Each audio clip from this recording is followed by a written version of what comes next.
10 లక్షల రూపాయలు ఇచ్చింది, మండల స్థాయి వాటికి 50 లక్షలు ఇచ్చింది. అయినా మీరు కట్టుకోలేదు. ఆ సందర్భంలో తర్వాత ఎలక్షన్ వచ్చినాయి, నేను ఓడిపోవడం జరిగింది. పోయిన 5 సంవత్సరాలు ఎక్కడ పోయినా గాలిపోయినాయి. ఇప్పుడు మళ్ళీ మీరు అడుగుతా ఉన్నారు, మీకు మళ్ళీ నాకు 50 లక్షలు ఇవ్వాలని ఉంది. కానీ ఏం జరిగింది? తెలంగాణ రాష్ట్రం రాకముందుకు సమైక్య రాష్ట్రంలో తెలంగాణ భాగానికి 70 సంవత్సరాలు పరిపాలించిన ప్రభుత్వాలు చేసిన అప్పు 70 సంవత్సరాల్లో 70,000 కోట్ల అప్పు ఉండింది. ఈ రోజున కేసీఆర్ పరిపాలించిన బీఆర్ఎస్ పరిపాలనలో గడిచిన 10 సంవత్సరాలు చేసిన అప్పు 8 లక్షల కోట్లు. సంవత్సరానికి 60,000 కోట్ల రూపాయలు వడ్డీ కట్టాల్సి వస్తూ ఉంది. అంటే నెలకు 5,000 కోట్ల రూపాయలు వడ్డీ.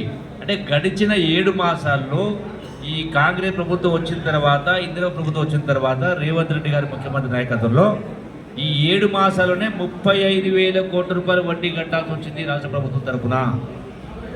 అయినా కూడా ఏం మాట్లాడినరు అన్నాడు? ఎన్నికలు జరగక ముందుకు కాంగ్రెస్ ప్రభుత్వం అధికారంలోకి వస్తే కరెంటు రాదు, రైతు బంధు రాదు, రైతు భరోసా రాదు, పెన్షన్ రావని మాట్లాడింది. తీరా మేము అధికారంకి వచ్చినాక చూస్తే, వాస్తవంగా చూస్తే దాచిపెట్టి మూసిపెట్టి పరిపాలన చేసింది. 1,00,000 కోట్లు 2,00,000 కోట్లు అప్పుడు మాట. తీరా చూస్తే ఇంత అప్పు ఉన్నది. మరి అయినా కూడా కాంగ్రెస్ ప్రభుత్వం సోనియా గాంధీ గారి నాయకత్వాన తెలంగాణ ఇచ్చిన తర్వాత రేపు అధికారంలోకి వస్తే 6 గ్యారెంటీ ఇస్తామని చెప్పలేదు. అవన్నింటినీ కూడా ఒక్కొక్కటి అమలు చేసుకుంటూ వస్తాం. అంటే ఇంత అప్పుల కుప్ప చేసినా కూడా రాష్ట్రం చిప్ప చేతికి ఇచ్చింది. ఇదే హరీష్ రావు ఏం మాట్లాడినాడు? బంగారు పల్లెంలో బీఆర్ఎస్ ప్రభుత్వం, కేసీఆర్ ప్రభుత్వం, కాంగ్రెస్ పార్టీ బంగారు పల్లెంలో అధికారం అప్పచెప్పినారు. మరి ఈ బంగారు పల్లెంలో ఏముంది అని చూస్తే, బట్ట తీసి చూస్తే 8,000 కోట్ల అప్పుల కుప్ప ఉంది. అయినా కూడా ఇవన్నీ కూడా అమలు చేస్తూ ఈ నిన్ననే రైతులకు 2 లక్షల రుణమాఫీ ఇస్తామన్నాం. అసెంబ్లీలో చర్చ జరుగుతున్నప్పుడు ఇదే బీఆర్ఎస్ నాయకులు, ఇదే హరీష్ రావు, 6 అడుగుల హరీష్ రావు అసెంబ్లీ ఏం మాట్లాడాడు?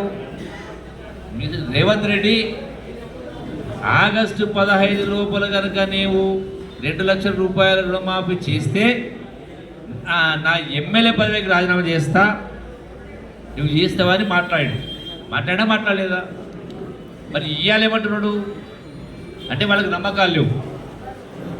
అయినా కూడా ఇంత ఇబ్బంది, మీరు ఇంత దుర్మార్గంగా పరిపాలన చేసిన తర్వాత, ఇంత అప్పుల కుప్ప చేసిన తర్వాత కూడా ఈనాడు మేము అన్నం మాట కనబడి నిన్ననే 1,00,000 రూపాయలు వాళ్ళందరికీ 6,000 కోట్లు నిన్నే ఇచ్చినాం. 1,50,000 ఉన్న వాళ్ళకు ఈ నెలాఖరికి ఇస్తా ఉన్నాం. అంటే ఆగస్టు 15 లోపల 2 లక్షల రూపాయలు రుణమాఫీ చేస్తూ ఉన్నాం అన్నప్పుడు ఇలా కట్టుబడి ఉండాలి కదా. ఇదే హరీష్ రావు మాట ఇవాళ ఏమంటే మాట ఇప్పుడు అందుకే చూసిన పేపర్ చూసిన రోజుకున్నా. ఇప్పుడు ఏమంటాడు? మీరు చెప్పిన అన్ని గ్యారెంటీ పూర్తి చేస్తే, అవి చేస్తే, ఇవి చేస్తే అని ఉల్టా పల్టా మాట్లాడుతూ ఉన్నాడు. మధ్యశుద్ధి ఉండాలి కదా. దీనికి కారణం ఎవరు? వాళ్ళు కాదా? ఈనాడు ఇంత దుర్మార్గంగా పరిపాలన చేసి గొప్పగా చేసి ఇన్ని అప్పులకు ప్రయోజనం, అప్పులు చేసి పప్ప కూడనట్టుగా మీ గొప్పతనం ఏముంది?